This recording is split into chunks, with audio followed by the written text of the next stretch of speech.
I'm Warwick Schiller, and today I want to talk to you about some of the basics we do with these young horses. I kind of want to go through everything I want a horse to do before I ride it for the first time, everything that does to prepare it to be ridden. I do the same thing with horses I'm starting as I do with problem horses. It's all the same, it's all the same thing. And if they currently have a problem, usually one of these steps takes care of the problem. And if they don't have any problems because they've been started before, it takes care of them having that problem in the future. Recently at a clinic in Australia, I asked a lady, does she do some groundwork with the horses? And she said, yeah, we do quite a bit of groundwork with the horses. And I said, what do you do? And she goes, well, we teach them to tie up, and we teach them to lead, and we teach them to pick their feet up. And to me, those aren't the basics. That's like saying, my kid knows the basics. He knows maths and he knows English. Okay? If he doesn't know how to count well, or doesn't know how to spell well, or doesn't know the alphabet well, he can't multiply. Maths is too big a deal, you know what I mean? So, the basics of everything at school is good maths and English. So the basics would be teaching them how to count, teaching them how to spell. And that's what we're going to do here today, show you the basics of everything I want them to do, and I'll explain to you along the way the things that these basics will take care of later on. So one of the basics, the very first thing I like to do with every horse is teach them to hook onto me. Part of that includes having them to where I can get them to move with some energy whenever I want them to. He's trotting. If I ask him to canter, he'll canter around there.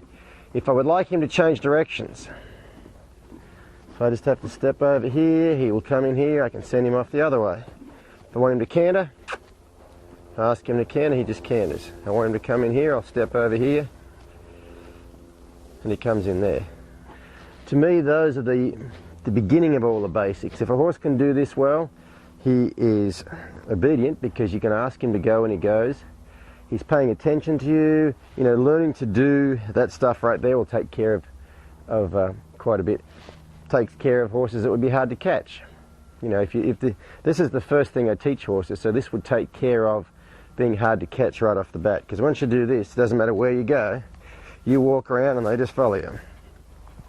When I lead horses, I want them to lead behind me. And if I stop, they should stop when I'm leading them. Well, before I even teach them to lead, I've taught them how to do that sort of thing. So that sets them up to be caught well. It actually teaches them a bit of a thought process before you even get to handling them. People talk about, tying up and brushing and picking their feet up as being the basics, but if they do the basics well, they'll be able to do those things well. If they only do those things well, there's a lot of stuff they don't know.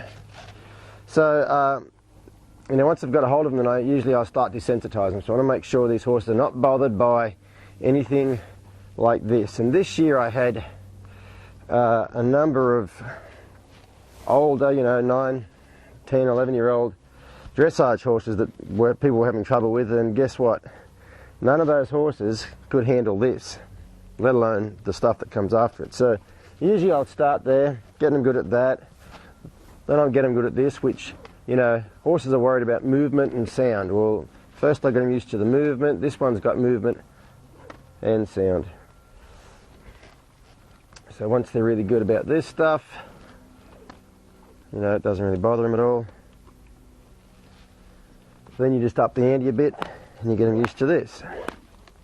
Now if you look at the expression on this horse's face, his expression hasn't changed from when I was throwing the rope to when I was doing this. It doesn't really, none of this stuff really bothers him.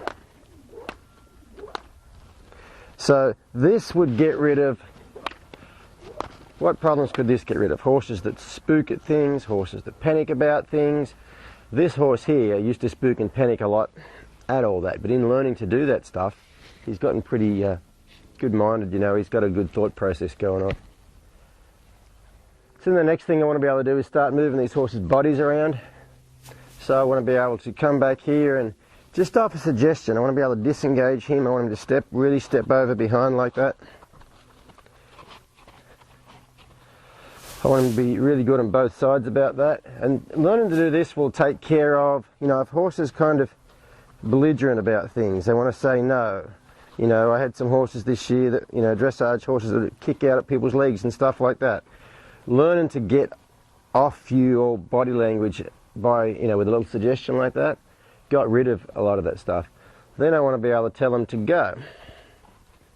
You know, so I should point, he should go. Now, it's very important how they go around here too. You might notice this lead rope slack and his nose is tipped to the inside. If I point, he should just pick up a nice even trot right there. I shouldn't have to beg him to do it. I shouldn't have to wave this stick around here. This is a training tool, but I don't really want to have to use it in the end. So I can do all that. So then I should be able to get him to stop by looking at him like that. Should be able to get him to go this way by pointing. And once again, he should go around here with a bit of a bend in his body. If I do that, he should be able to disengage right there. Very good, big fella.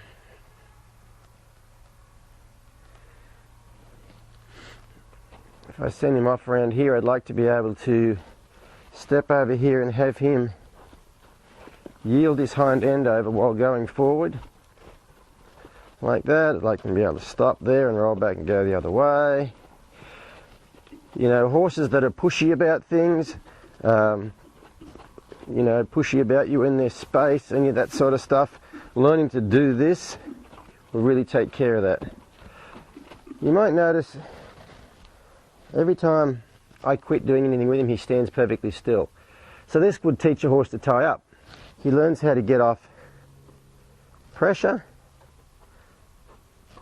he learns how to stand still, and he's not startled by things easily. So, you know, tying up to me would not be a basic. To me, a horse can tie up if he can do all these basics. I'd like him to have really good lateral flexion, meaning when I pick up here with my fingertips, he should just bend around here nice and soft. On both sides. I'd like him to be able to send him between me and a fence, pretty closely like that, and have him walk through there nice and quietly. This will, you know, if you can do this, you can teach him to get in a horse trailer, or as they say in Australia, a horse float. You can teach getting in the horse trailer really, really easily. So they should be nice and confident when they do that. They should just walk through there nice and relaxed, not rush through there.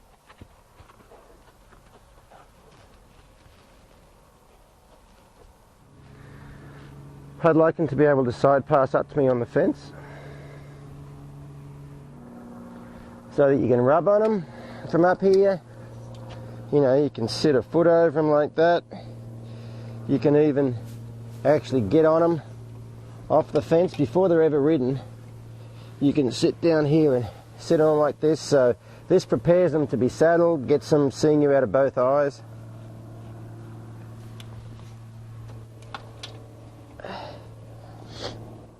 So those are some of the basics I want horses to be able to do. I want them to be able to do those basics really, really well before we ever start worry about riding them. And usually when you do that, the first ride, the second ride, all the rides afterwards, usually there aren't too many problems at all. Usually in the learning of all that stuff is where you'll have the most issues. And once they learn that stuff, they're usually a pretty safe riding horse after that. So I hope that helps. See you guys later.